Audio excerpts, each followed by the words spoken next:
Welcome back to Big Nick's Meats and Treats. Thanksgiving's right around the corner and we got guests coming in from out of town. So I'm going to do a dress rehearsal on my turkey for Thanksgiving. And I'm going to do a brined and smoked turkey and we're going to get into it. Let's do it.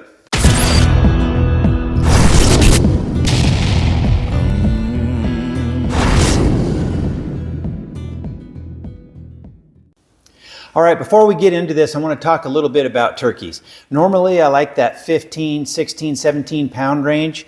This one is pretty big. It's a 22 pounder. I wouldn't normally do one that big, but since this is a dress rehearsal, I don't think it's going to be that big of a deal. Key thing on brining turkeys, you want to make sure you get one that says fresh on the label, all right?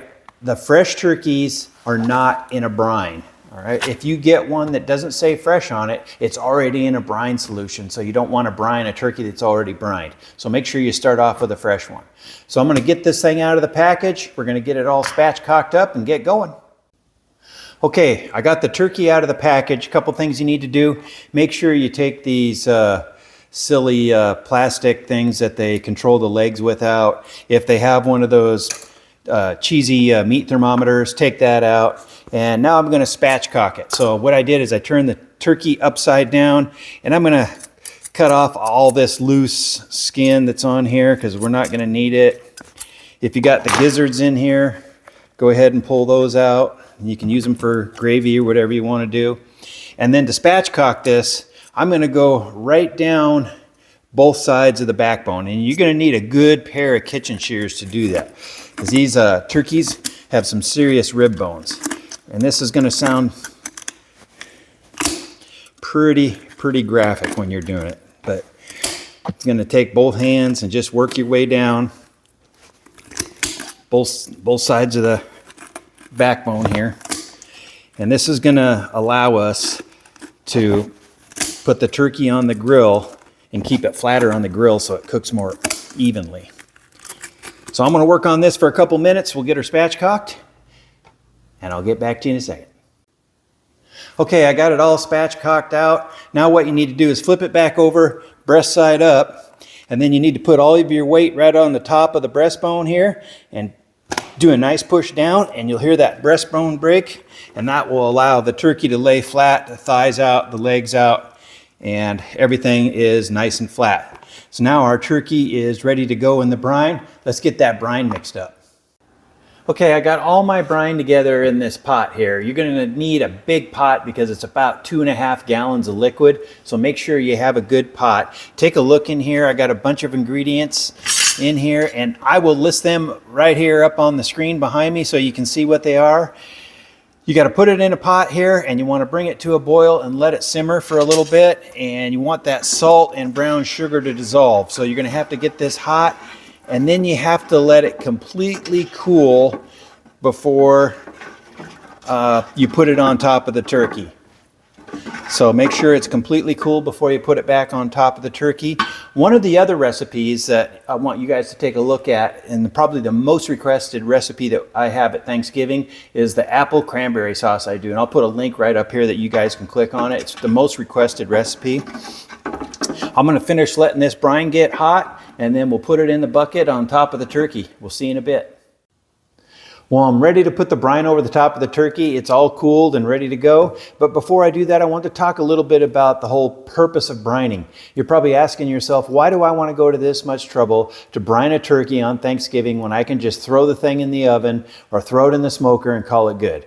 Well, you could do that, but if you want it to come out spectacular and not just so-so, you consider brining, because brining is going to do a couple of things for you. It's definitely going to increase the moisture inside of the bird. That's the whole idea of doing it in a salt-heavy brine. It helps that moisture stay inside the bird. It's also going to add tenderness, and it's going to impart flavor into the bird. So those are all good things that brining can do for you. So it's worth the extra work to do it. So to get this thing in here, I'm going to go ahead and take my brine. I bought a 22-quart bucket at my local restaurant supply place, and I'm going to pour the brine over the top of this.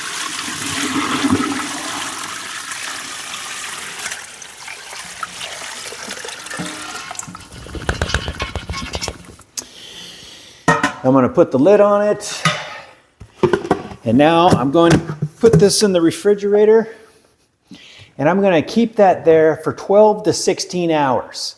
12 hours minimum, 16 hours is kind of perfect. If you're pushing 20 hours, you're kind of getting into the point where the bird might be too salty. So 12 to 16 hours is perfect. I'm going to leave it in there about 16 hours, and we're going to put this thing on the smoker tomorrow. So I'll see you then. All right, welcome back. It's the next day. It's been 16 hours since I put the turkey in the brine. Now, when you get the turkey out of the brine, you have to rinse it really, really well because it's been in a salty solution. So I took a bin, put the turkey in the bin, and I rinsed it for a good 5 minutes in cold water, top side and bottom side, to get all that salt off and everything. You got to really make sure you rinse that brine off. And now I'm getting ready to put the turkey on the smoker. I have my smoker warmed up to 215 degrees. I'm running hickory today. And I'm going to be smoking it for about 45 minutes to an hour because this is a big turkey, and then I'm going to turn the temperature up, and we'll talk about that in a little bit. But before I do that, I'm going to get the turkey on my roasting pan here. And what I did is I took about 3/4 of a box of chicken stock and put that inside of the roasting pan. And one of the downsides with cooking turkey is even though you season it real good, it's hard to get the flavor of the seasoning into the bird. So what I like to do is take all these poultry herbs, which are rosemary, sage, and thyme, and put them on top of the rack underneath the bird. So when this chicken stock starts to steam in the smoker, it will carry those flavors into the bird. And as the bird puts drippings down into the pan, the gravy or the drippings will be great for gravy because it'll have all those poultry flavors. So now I'm going to take my bird, get it up on the pan here. And what I need to do here, make sure that the thighs are laying flat. And now I have to get this bird really, really dry. So I'm going to wash up my hands real quick, and then we're going to dry up this bird and get it seasoned. All right, the secret to crispy skin on poultry is you have to have that skin really, really dry. So because this thing's been sitting in brine and I rinsed it off in water real good, I need to pat this thing as dry as I can get it. I don't want any moisture on this skin because that'll keep the skin from getting dry, and nobody likes flabby skin on poultry. Most people don't even eat the turkey skin because it is so flabby. But if you get it dry and you treat it right, it's really, really good. It's almost like a turkey potato chip, which is so good. So when you get all of this moisture out of here, dry it off really good. Make sure you get down in the cracks. Both sides of the wings. That looks good. Now I'm going to take the secret to crispy skin, which I call Pam cooking spray. This is what you need right here. And give it a nice, generous coat of Pam cooking spray. You can accomplish the same thing with butter. I just think Pam works better and it's easier. So you want to coat that skin real good with Pam. This is also going to give the seasoning something to stick to. So coat that real good with Pam. Now, as far as seasoning goes, one of the things I talked about yesterday about the benefits of brining. As far as seasoning goes, we always put the seasoning on top of the skin, and most people don't even eat the skin so that those seasonings don't get down in there. That's another benefit of the brining, and putting the turkey on top of the herbs is it gets all the flavors down in there. So I'm going to go really, really light on the salt because it was a salt-heavy brine, so I'm not going to salt real heavy. I'm just going to do a super light coat of salt on the skin because the meat is already going to be salted from the brine.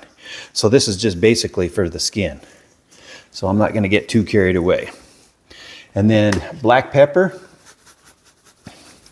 coarse ground black pepper.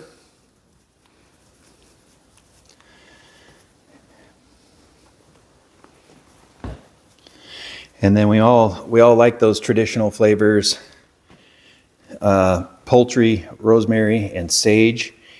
If you want to get the fresh herbs, you can do that too.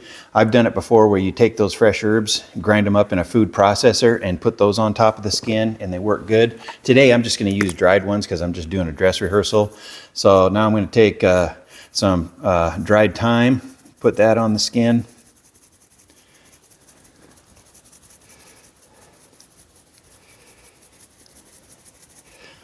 So between the brine, which had thyme, the thyme that's underneath that's going to get steamed, and the thyme we're putting on the top, we're going to really get those good poultry flavors. Now rosemary. I just love rosemary. It's an overpowering herb though, so you don't want to get too crazy with it.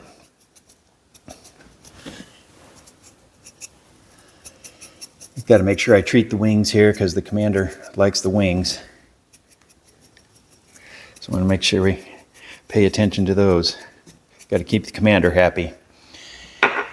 And then sage, which is probably that most traditional flavor.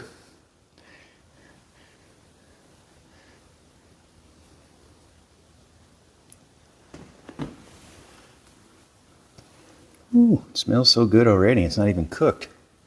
Just love those herbs. All right, I think we're ready to go. I'm going to put this thing on the smoker, 215 for 45 minutes to an hour, and then I'm going to turn it up to 325 until the internal temperature is 165. I'm going to use my ThermoPro temp spike probes, and I'm going to go in the breast down towards the thigh, and I'm going to put one on the other side also, just because it comes with dual probes. And this will also tell me the internal temperature and the ambient temperature of my smoker. This is probably going to take 4.5 to 5 hours because it's a real big turkey, so I'll see you in a bit. Okay, our turkey's done. It took almost 4 hours, which is about what I figured because it's a 22 pounder. Normally those 15 to 17 pound ones take about 3 to 3.5 hours. And it looks and smells fantastic. I can't wait to cut into this thing. As you can see, I have foil on the end of the drumsticks and on the tips of the wings. I did that to keep them from getting burned, and I did that at about the 2 hour mark. This thing's so big, I'm probably gonna have to let it sit here now, probably for 45 minutes or maybe even a little bit longer before we cut into it. So we'll see you in a bit. We're ready to cut into this thing. It's been resting for an hour and a half. It just smells so good. We made some gravy out of the drippings, and oh my gosh, is it so good. I can't even describe in words how good it is. So let's cut into this thing. I took the wings off to make it a little bit easier to get to the breast, and the breast is a good judge of the level of moisture. So let's cut into the breast here and see how we're done. Oh, look at the juice coming out already.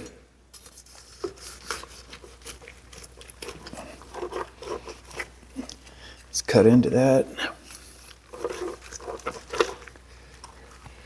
Oh boy, it looks nice and juicy.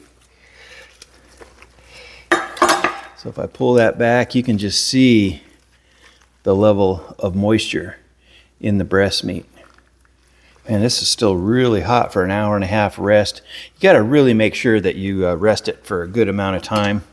Let me get this off here, and then I'll slice into this.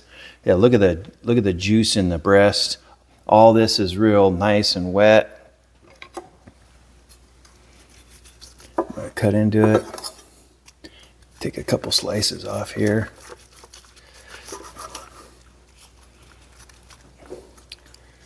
Make this a little easier.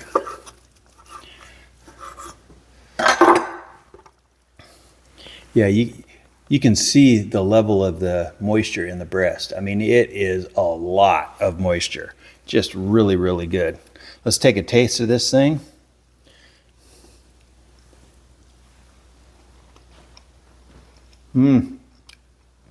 Seasoned perfectly. The brining just doesn't disappoint. It gets the salt and the flavorings down into the turkey, gives you that extra moisture so you're not eating a turkey that's dry as the Gobi Desert. It's a lot of extra work, but I think it's worth it. You're going to have all your loved ones over for Thanksgiving. Put in the extra effort, and you'll just really enjoy the smiles on their faces. We'll be doing another video soon. Make sure you tell your friends and family about us. Give us a like and a subscribe. Until we see you then, watch me work, baby. Watch me work.